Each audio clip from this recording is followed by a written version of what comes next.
एक मोठी बातमी आहे। कामं होत नसल्यामुळे आम्ही हे पाऊल उचलल्याचं नागेश पाटील आष्टीकर यांनी म्हटलंय।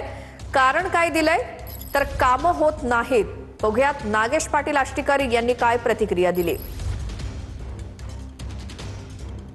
जय महाराष्ट्र। मी आज आपल्या समोर 2-3 दिवसाच्या नंतर आज पहिली वेळ मी पोस्ट करत आहे। बरेच दिवसापासून वेगवेगळ्या चर्चेला उधाण येत आहे। प्रथमतः तर मी तुम्हाला सगळ्याला सांगू इच्छितो की मी कोणावरही नाराज वगैरे होऊन गेलेलो नाहीये। उद्धव साहेबांवर तर मुळीच नाराज नाहीये। उद्धव साहेबांनी मला खूप प्रेम दिलं, त्याबद्दल दुमत नाहीये। आणि राऊत साहेब किंवा हे कोणती मोठी मंडळी जर कोणी बोलत असेल तर ते त्यांचा हक्क आहे। त्यांनी माझ्यावर खूप मोठं प्रेम केलेलं आहे, त्यामुळे ते बोलतील, काही अडचणीचं नाही। माझ्या वडिलांप्रमाणे आहेत ते बोलले तर मला काही त्याच्यात वाईट वाटणार नाही। पण हे सगळं करत असताना 18 तारखेपर्यंत तरी आम्ही कोणीच कुठे गेलेलो नव्हतो।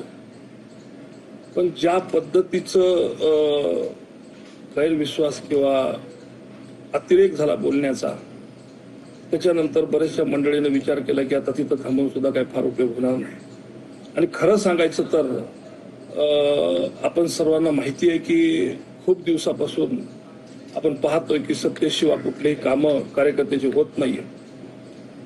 त्यामुळं कदाचित या सगळ्या गोष्टीचा जे काही मी पाऊल उचललं त्याच्या मागचं एक मोठं कारण असू शकते की माझ्या मतदारसंघामध्ये विकास कामे करावं लागतील। लोकांनी खूप मोठ्या आशेनं मला निवडून दिलेलं आहे आणि मला त्यांची कामं करणं कर्मप्राप्त आहे। आणि तुम्हालाही माहिती आहे सगळ्याला की आपल्याला कुठल्याही प्रकारची निधी मिळत नव्हती। माझ्याकडं जे असणारे 5 कोटी रुपये जे MP लाडमधून मिळतात ते अतिशय अपुरे आहेत। आणि प्रत्येक गावात गेले की प्रत्येकाला काही ना काहीतरी अपेक्षा आहे, ज्याने खूप मोठ्या आशेनं मला खासदार म्हणून निवडून दिलेला आहे।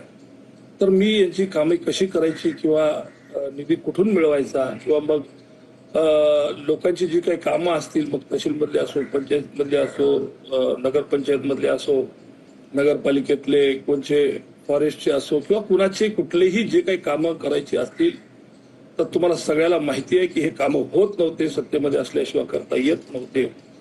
त्यामुळं हे पाऊल उचललं असेल। कदाचित बऱ्याच जणांना पटलंही असेल, बऱ्याच जणांना पटलंही नसेल। पण मी जसं सांगत असतो की जनता जनार्दन आहे आणि मला माझ्यावर खूप त्या लोकांनी सगळ्यांनी प्रेम केलेलं आहे, मला खूप मोठ्या आशेने निवडून दिलेलं आहे। आणि मी त्यावेळेस कदाचित मी म्हणत होतो निवडणुकीच्या आधी की मी तुमच्या सालाना मला ठेवा आणि मी तुमचं साल नेकीनं पार पाडेन। मी 2 वर्षापासून प्रयत्न करतोय, सगळं निष्ठेनंच आपल्या सोबत आहे, पुढेही राहणार आहे।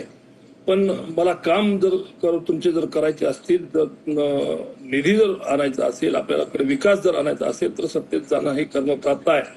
आणि त्यामुळं हे पाऊल मी उचललेलं आहे। आपल्या जसं मी बोललो होतो की आपल्या सालानी मला ठेवा, मी नेकीनं काम करेन, तसंच मी आजही बोलतोय की मी तुमचे नक्की नेकीनं काम करेल आणि माझ्यावर जी तुम्ही जबाबदारी टाकलेली आहे ते मी पूर्णपणे पार पाडेल। त्याबद्दल दुमत कुणी बाळगायचं कारण नाहीये।